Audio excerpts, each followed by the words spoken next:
gift of grace is Jesus, my Redeemer. There is no more for heaven now to give.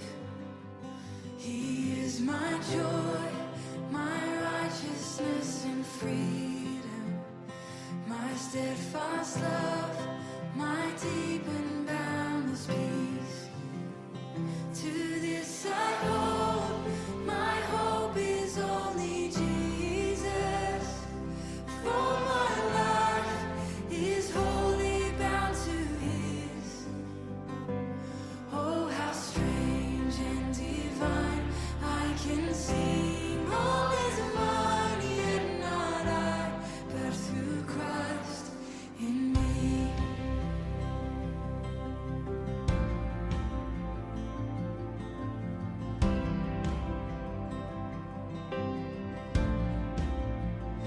The night is dark, but I am not forsaken. For by my side, the Savior, He will stay. I labor on in weakness and rejoicing, for in my need His power is displayed. To this I hold, my shepherd will defend me. Through the deepest valley He will lead. Oh, the night has been won, and I shall overcome, yet not I, but through Christ in me.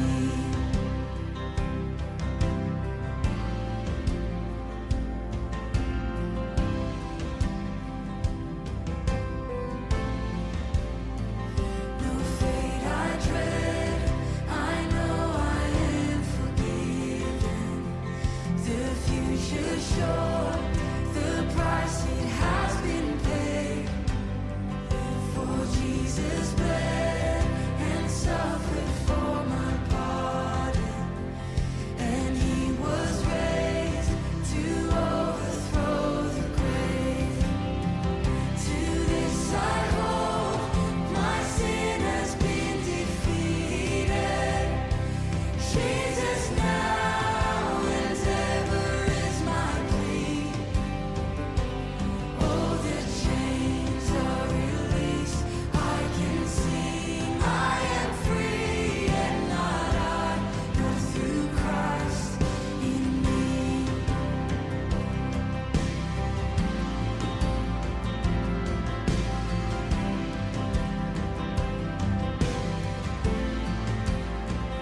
With every breath, I long to follow Jesus, for He has said that He will bring me home. And day by day, I know He will renew me, until I stand with joy before the throne. To this I hold, my hope is only Jesus. Oh, the glory evermore to Him.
The key to a life of blessing is trust in God amidst all that is happening right now.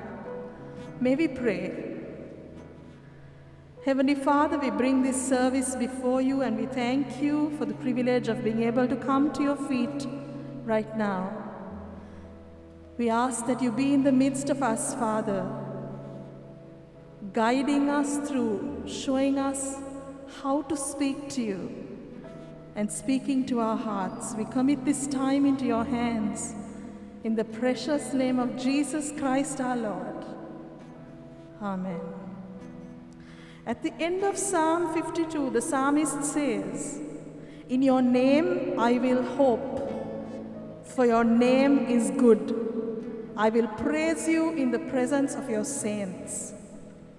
So let us unite and lift up our voices in praise to our Almighty God, in whom we choose to put our trust. We will start with praise to the Lord, the Almighty, the King of creation.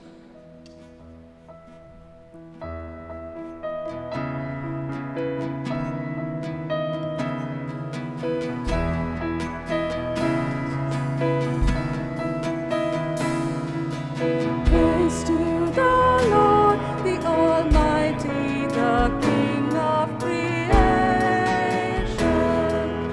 Oh, my soul, praise Him, for He is thy help and salvation.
Lord, even as we praise you and we give you thanks, Lord, for who you are. You are our God above everything else, Lord. And we thank you for that, Lord, and we trust you. We adore you. We glorify your holy name, Lord, for who you are and what you mean to us. And because of you, we stand here today. In the precious name of Jesus, we just thank you, Lord, so much for all that you have done for us, Lord. And we thank you, Lord, and we commit our lives right now into your hands, Lord. Father God Almighty, have mercy on me, O God, according to your unfailing love, according to your great compassion. Blot out my transgressions. Wash away all my iniquity and cleanse me from my sin. Against you, you only have I sinned and done what is evil in your sight. Let us come before him with contrite hearts as we seek his face in the next prayer, as we remain in an attitude of worship and praise and prayer and bringing our lives open as a book before him. Let us pray this song as we listen to it.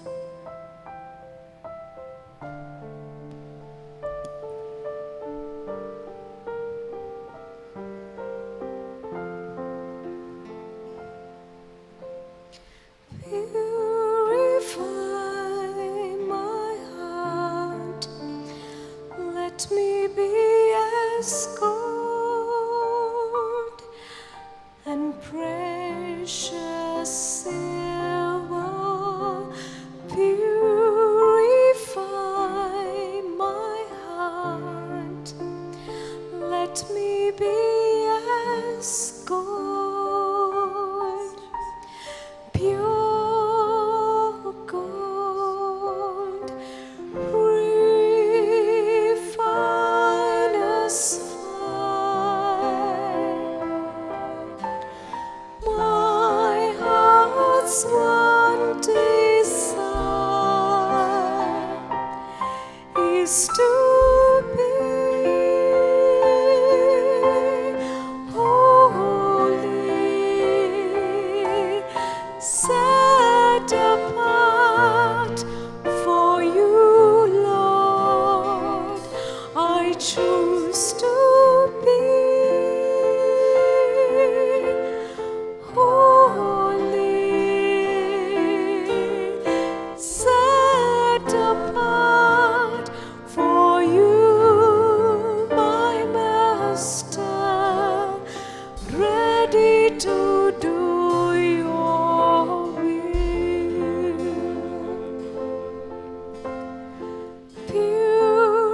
Purify my heart, cleanse me from within,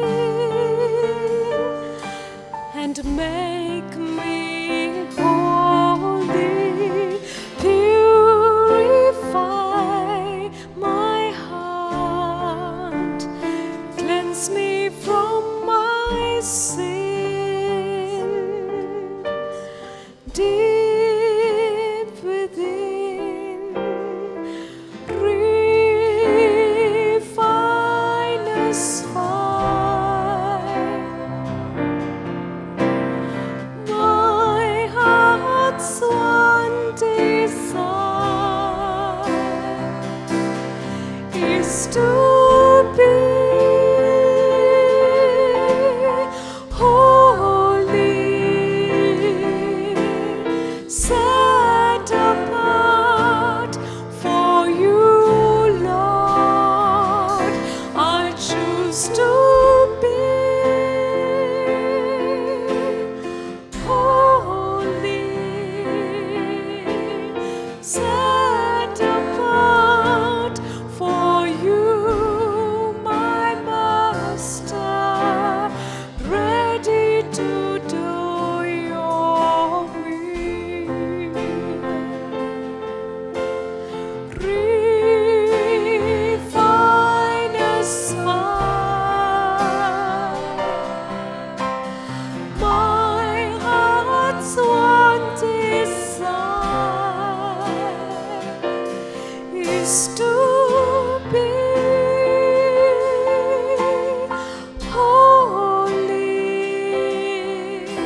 art in heaven, hallowed be thy name.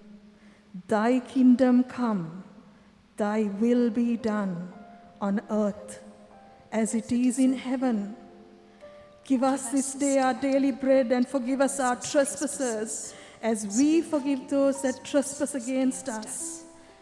Lead us not into temptation, but deliver us from evil. For thine is the kingdom, the power, and the glory, forever and ever. Amen.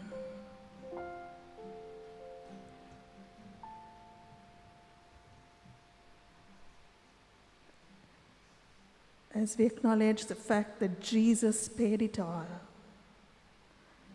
we will now sing and acknowledge it, and let it sink into our hearts. Our sin was crimson, and he made it white as snow.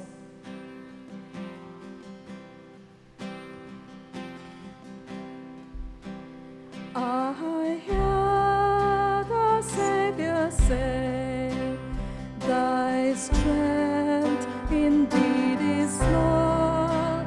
Child of weakness, watch and pray. Find in me thine all in all. Jesus paid it all. All to him I owe. Sin has left a crimson stain. He washed it white as snow.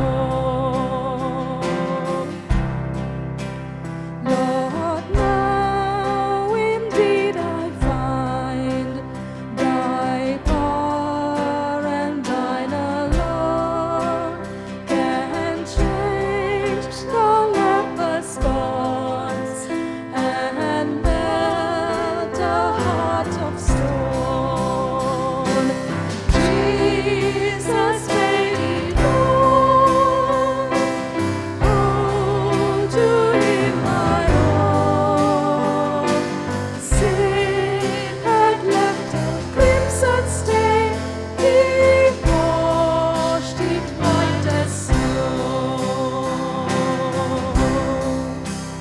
And when before the throne I stand in him complete, Jesus died my soul to save.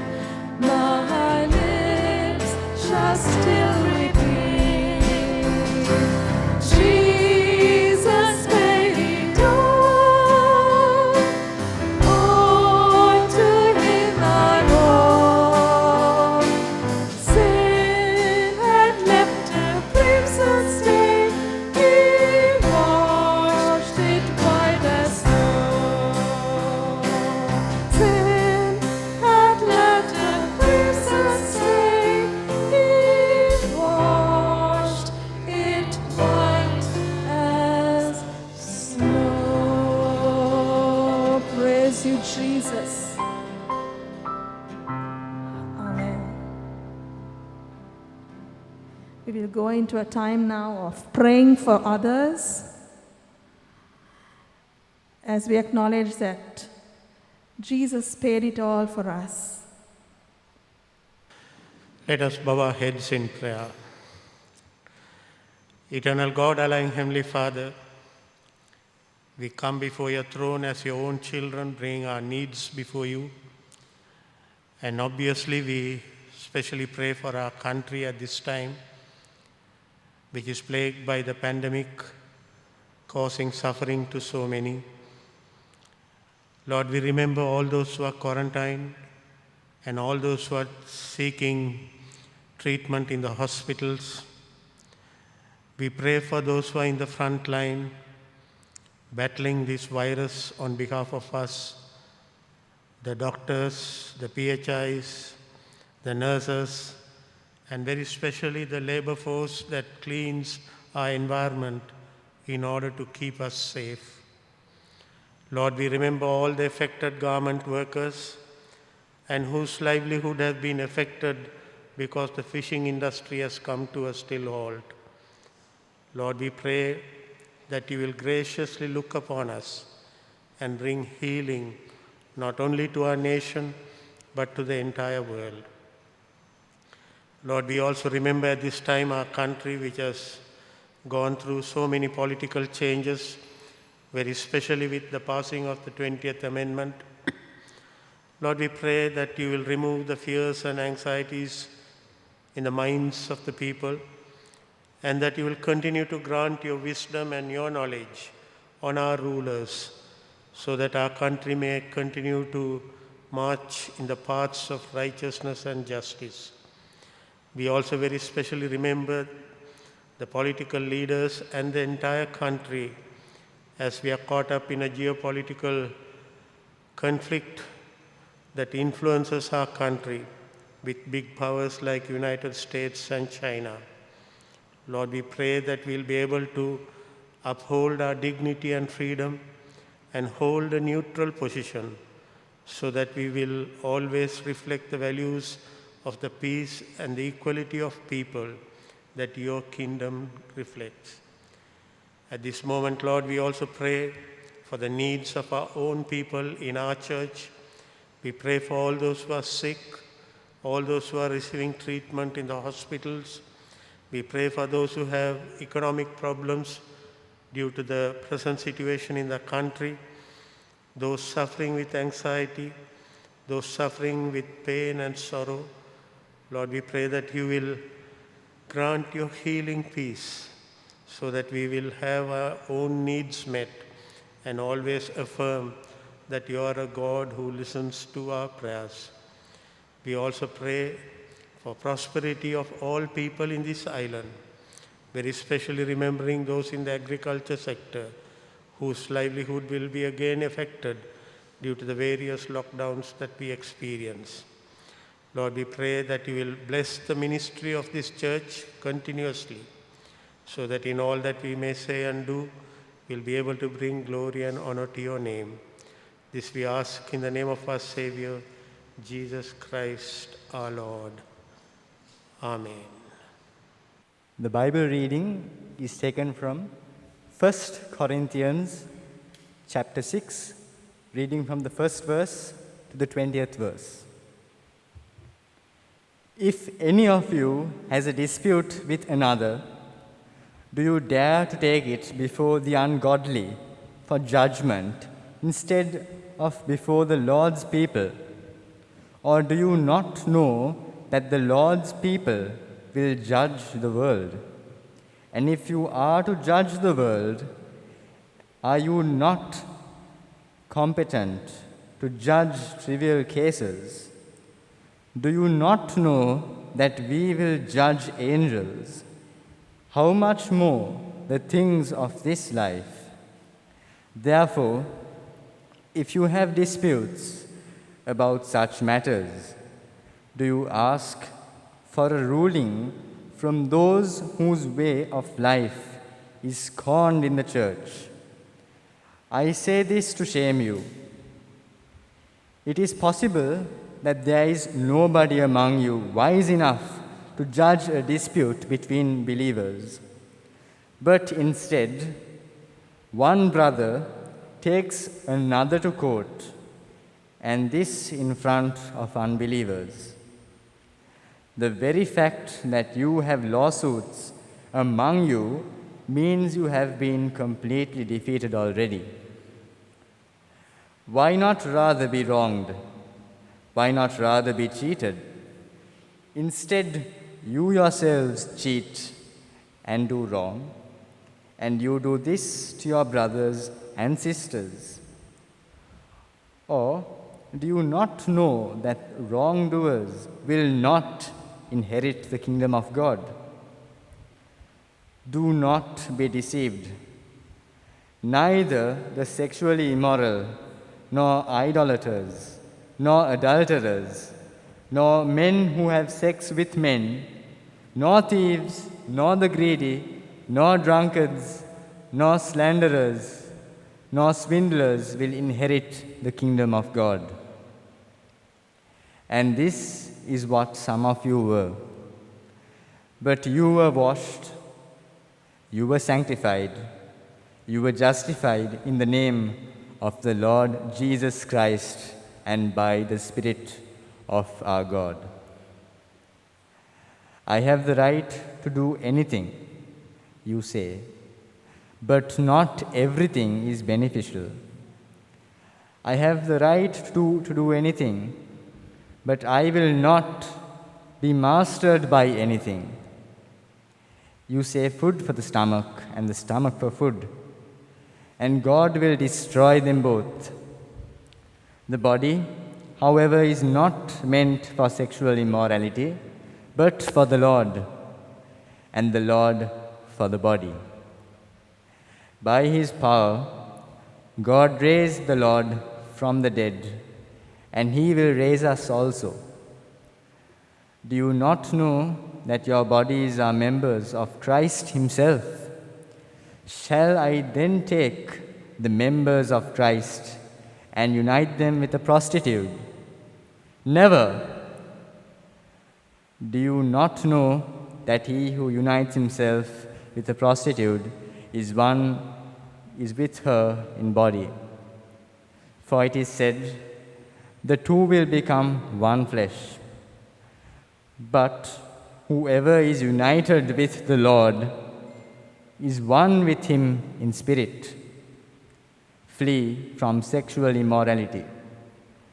All other sins a person commits are outside the body, but whoever sins sexually sins against their own body. Do you not know that your bodies are temples of the Holy Spirit who is in you, whom I have received from God? You are not your own. You were bought at a price. Therefore, honor God with your bodies. This is the word of the Lord. Thanks be to God.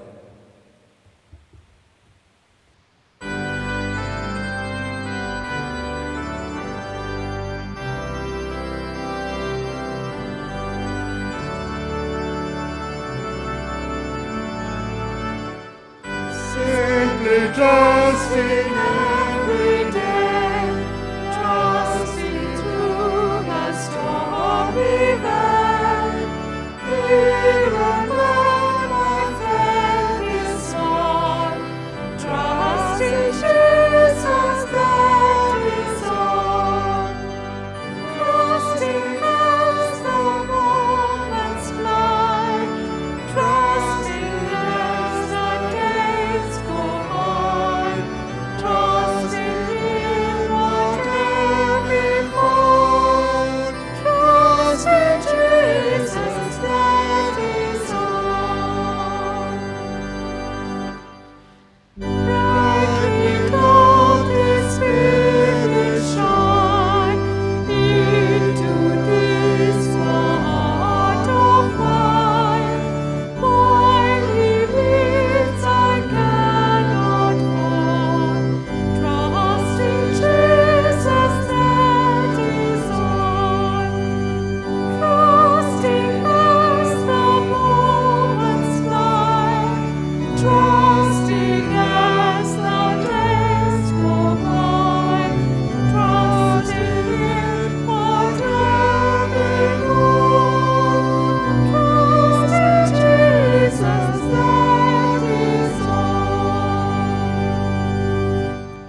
Let's bow our heads in prayer.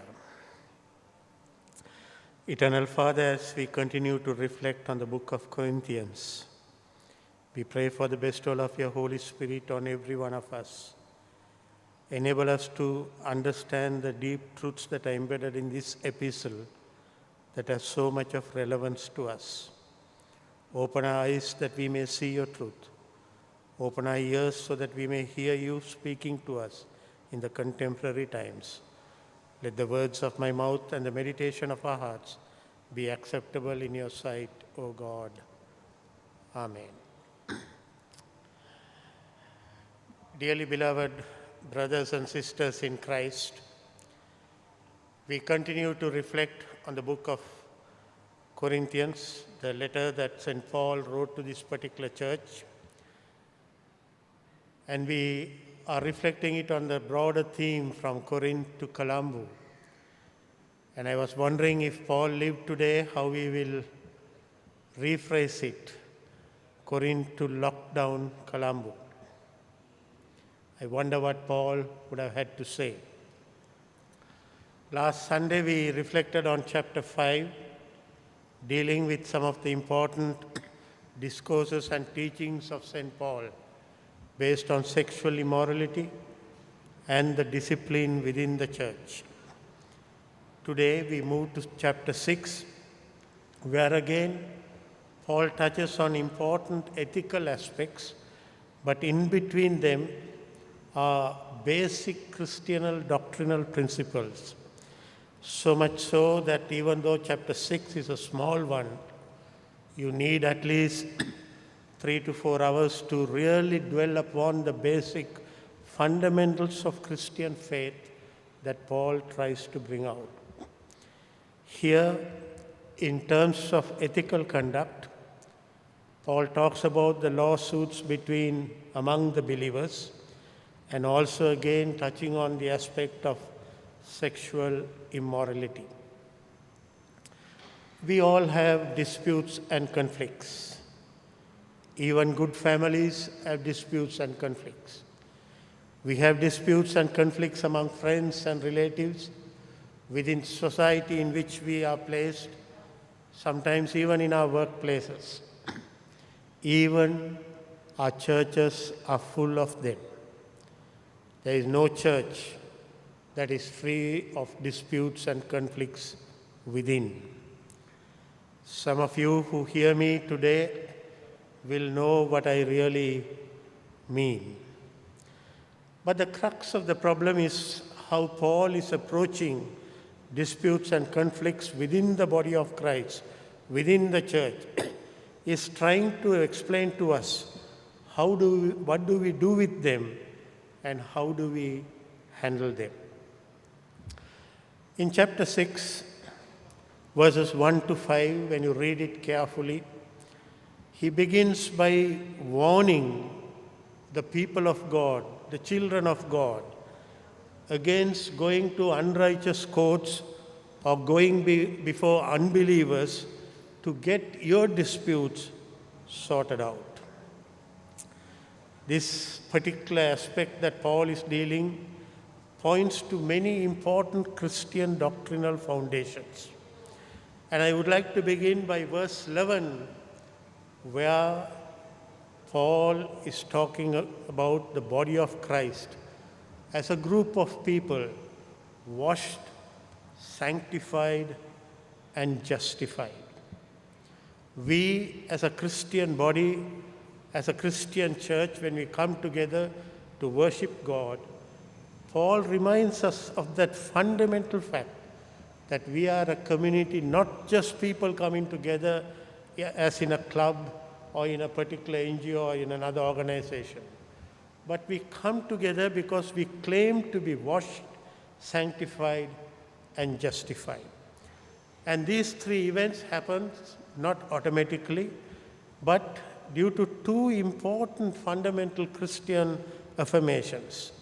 We are washed, sanctified, and justified, according to Paul, as it's written in verse 11, in the name of Jesus Christ and in the Spirit of our God. So it is not something of our doing, It's not something about our choice. It is not something that we can claim. But it is because we affirm to be children of God that we get this privilege of being washed, sanctified, and justified in the name of Jesus Christ and in the Spirit of our God. So it's a very intimate relationship that we have with God, and therefore we need to be careful about how we handle our things in our Christian witness. For Paul, going before unrighteous people, going before the secular courts, going before unbelievers to resolve our conflicts and disputes is something that spoils Christian witness. One who had experienced Jesus Christ has a new dimension in life. He has a new and a bright hope. He has a new perspective of behavior. He has a new principle of Christian ethics. And he lives by transformed ethical norms. And therefore, when we have a dispute or a conflict, if we seek to be judged by the old ways, by the crooked ways, by the untransformed ways, we are submitting ourselves to standards and measurements not given by our Lord Jesus Christ, or not affirmed by Spirit of our God, but we come to a compromise with that which is evil. And for Paul, that is the fundamental problem when we go to unbelievers to resolve our problems. It spoils Christian witness. I'm reminded of a story that was conveyed to me about 3 to 4 years ago. Perhaps I heard this story from a third or a fourth source. There was a judge in a particular city. Whenever the week began, when he went to the bench, he would sarcastically ask his registrar, "What case do we have today? Is it Durga Devi? Is it Sivan? It is Vishnu." Why did he say that? Because there were constantly cases coming before him from the Hindu temples where trustees had conflicts and disputes. And one day this particular judge had called the Hindu leaders and said, "Go and learn from the Christians. It is not that they don't have disputes. It is not that they don't have conflicts, but they know how to resolve it within themselves. Go and learn that principle for them." This judge knew what Christian witness was all about. But the sad thing is that the same judge, when he was relating this story, he went on to say, "Lo and behold, now when I go to the bench, it is all Christian cases, one after the other. What a shame it is." This was the exact problem that Paul was trying to convey. We have a witness, and when we go to unbelievers or when we go before the legal norms to resolve our disputes, we blunt our witness. The witness to our Lord Jesus Christ, the new norms, the new behavioral ethics is blunted. Secondly, it's not only blunts our Christian witness, it also blunts our hope. And Paul gives some interesting reasons to show how it blunts our hope. In verse 2, he tells the people in Corinth, "Don't you know that you are saints who will judge the world?" And he goes on to remind, to say, the world is to be judged by you. In verse 3, he goes further and he says, "You will even judge angels." Now that is the basis of Christian hope. When we talk about Christian hope, we normally talk about eternal life, but we never teach as to what that hope entails.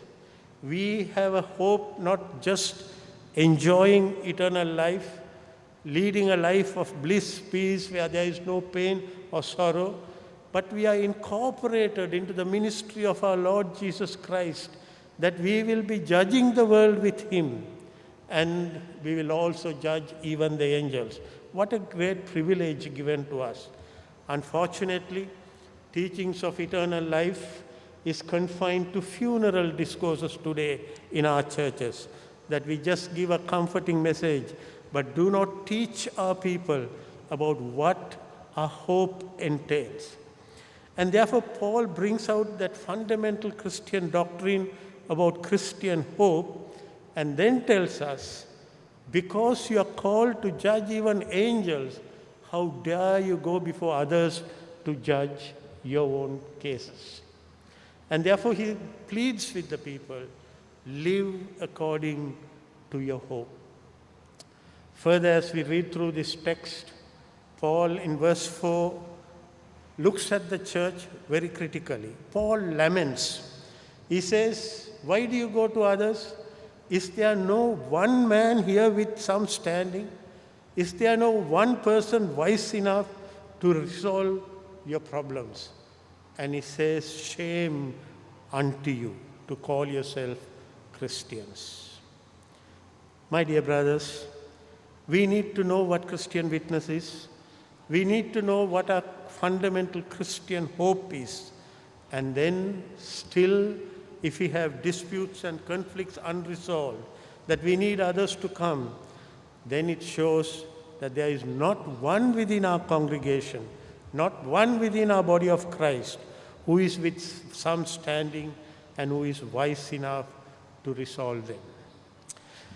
Paul suddenly shift gears, and then in verse 7, he says, to have lawsuits at all with one another is already a defeat. On one hand, it's a shame.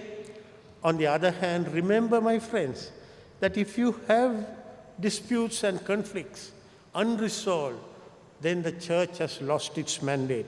You are already tested, defeat to you. So it's not only going before unrighteous, but we today know that the church lingers and goes on with so much of cancerous disputes and conflicts, so much of disputes unresolved, and that only says that we are to be ashamed and we taste defeat. In my own ministry, I can say that due to the conflicts and disputes among our ministers and church workers, that the ministry itself is spoiled at times. And this is also true within the church. Within the church, when you have conflicts and disputes that are unresolved, that goes on like a cancerous growth, then we are a defeated community. From verse 7, when he talks about conflicts and disputes, Paul shifts the gear to another dimension, which is a difficult challenge that is bringing before the Christian community. He says, okay, if you have disputes and conflicts, he gives us the norms, he gives us the doctrinal basis on which we should act. But then he suddenly says, instead of trying to judge and to be judged by others, it is better to be wronged. You have to read verse 7 carefully. It is better to be wronged and suffer wrongdoing, or even feel defrauded, rather than surviving on disputes and conflicts. My friends, that's the model that Jesus Christ sets before us. He suffered wrongdoings. He went through defraud. He allowed himself to suffer because of all the unrighteous things that people did. He did not retort. Because for him, fundamentally, his mandate, his mission, was to witness to the values of the kingdom. Today, you and myself, who claim to be the Christian community, as we read 1 Corinthians chapter 6, we have to ask that fundamental question, whether for sake of Christ, whether we are willing to be defrauded, willing to be wronged, suffer for the sake of unrighteousness that is set against us.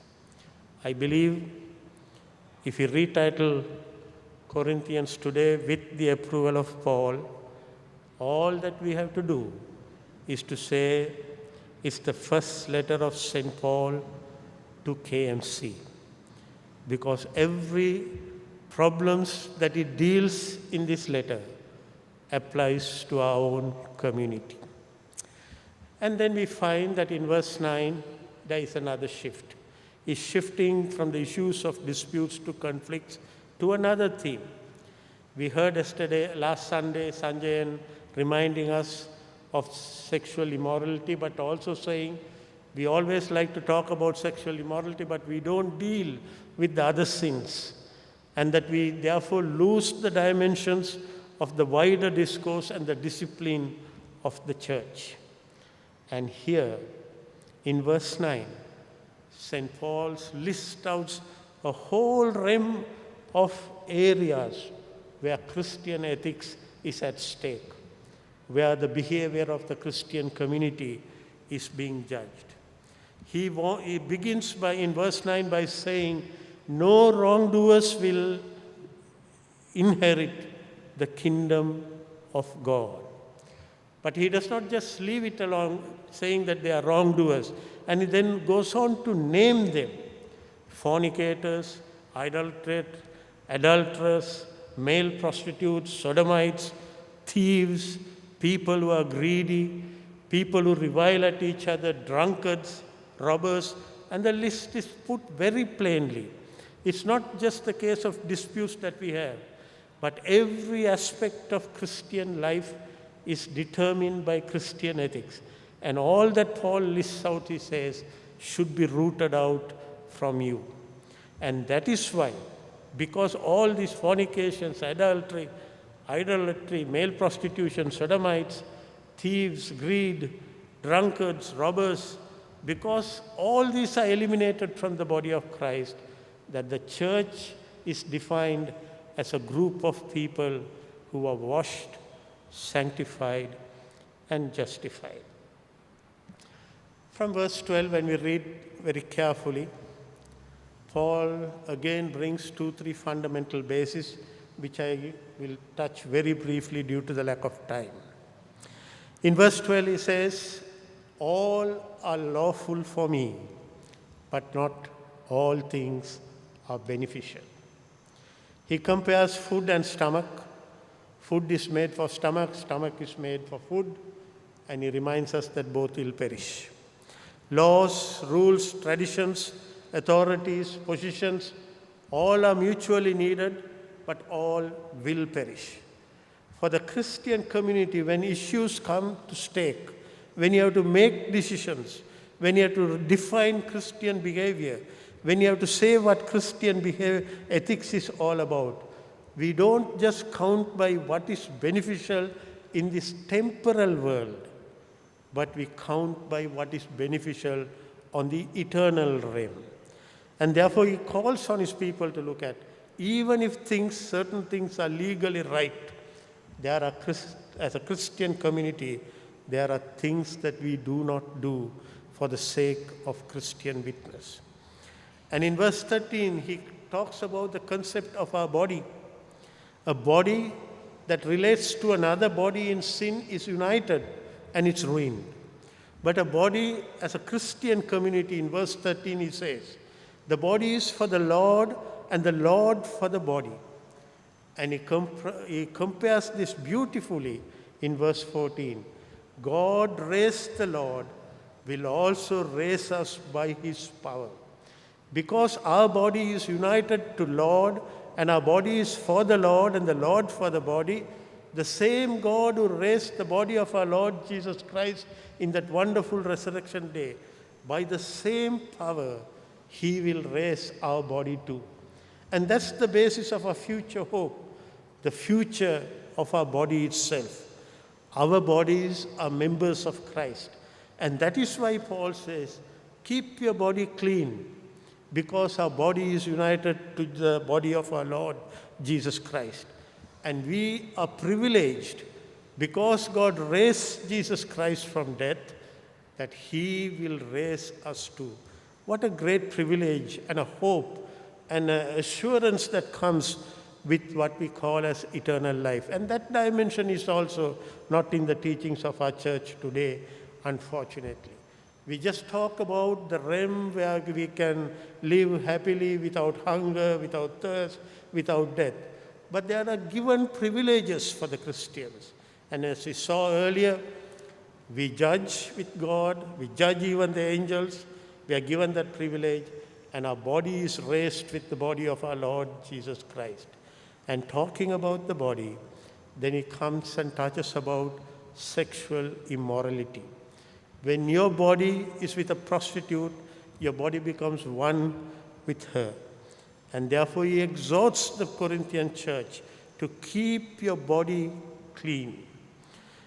Verse 17 he says, but anyone united to the Lord becomes one spirit with him. What a great privilege. And he wants us to safeguard that privilege that is given to us. By adulterous behavior, by sleeping with prostitutes, by going into adultery, we defile the body for which God has given greater privileges, and we lose the privilege of salvation. And therefore, in verse 19 and 20, he concludes this chapter saying, your body is a temple of your Holy Spirit, a glorious spiritual inheritance. For you were bought with a price. We were washed, sanctified, and justified with a price where his own Son had to endure wrongdoing on the cross. And therefore he pleads with the church, glorify God in your body. And therefore, my friends, as we read chapter 6 in this particular epistle, the first epistle of Paul to Corinth, there are two fundamental things that he places before us in terms of Christian ethics. How we handle our disputes and conflicts, how we handle our body. Ethically, how we handle our body means we need to shun adultery. We need to shun drunkenness. We have to get away from greediness. We can't run our life saying, my car, my petrol, because our body belongs to God. And our body is bought with a price. And when there is disputes and conflicts, remember that as a person we are called to witness to Christ and affirm the hope. And therefore, when there are conflicts and when there are disputes that linger on, it's a cancerous tragedy that redunds the Christian witness and spoils the unity within Christ's body. And therefore, let us now bow our heads and reflect on our own lives and commit ourselves new to God so that we will reflect the glories and privileges that are given through Christ in the assurance of eternal life. Let's pray. Eternal God, loving Heavenly Father, we thank you for those great privileges that you have given. It is not just an affirmation of eternal life, life after death, but you have called us to be judges with you, that we will not only judge the world, but we will also be judging the angels. And therefore, Lord, you call us to be careful in our behavior today, because we need to witness to the purity of being a judge with you. And Lord, we know that our church, our communities, our societies are full of conflicts and disputes. Enable us to discern in such a way that at times that we offer ourselves to bear wrongdoing and bear suffering for the sake of your gospel. Not that at every time we go to others to resolve our problems, but come unto your feet. Look at your saints who are within our Christian community to resolve our problems and disputes. Lord, we pray that we will not be agents who will continue to perpetuate conflicts, who will continue to dwell among disputes, but we will become agents who will be wise and strong, filled with your Spirit, so that we'll be able to resolve them. And also enable us to understand the greater privileges that you give for our body. We thank you, Lord, for that hope that we have, that our bodies will be raised again by the same power in which you raised your Son, our Lord Jesus Christ. And this body belongs to you, that you bought it with a price, you sanctified, you washed us clean, and you justify us. And therefore we have no hold on our body. Lord, we pray that we will enable us by your Spirit to use our body as a spiritual place where your Spirit dwells. That we'll always remember that our body is your temple, and that we will use it in such a way that will reflect your kingdom, your values of the gospel.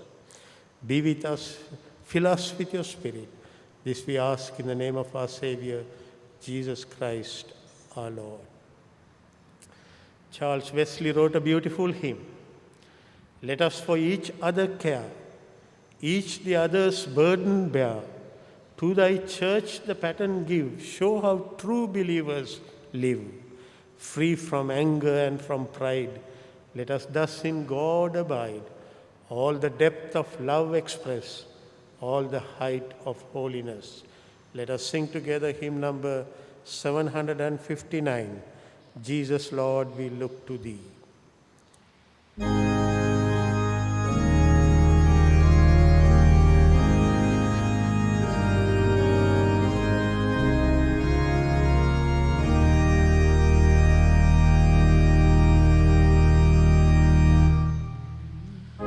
Jesus, Lord, we look to thee. Let us in thy name agree. Show thyself the Prince of Peace.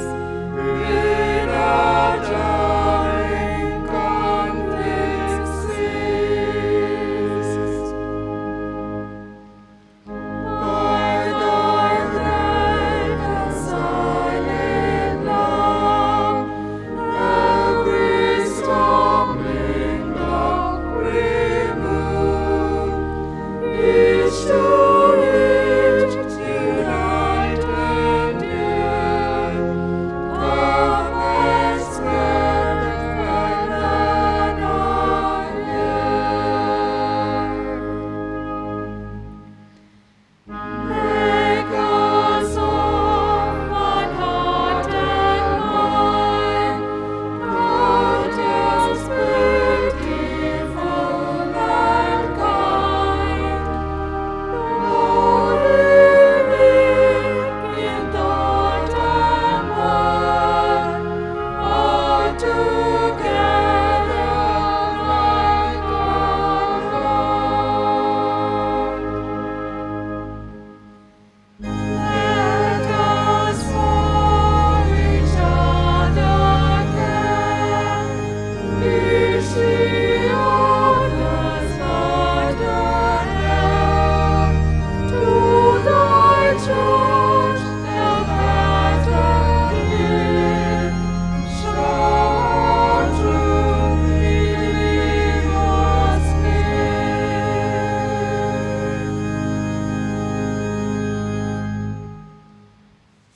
Free from anger and from pride, let us thus in God abide. All the depth of love express, all the height of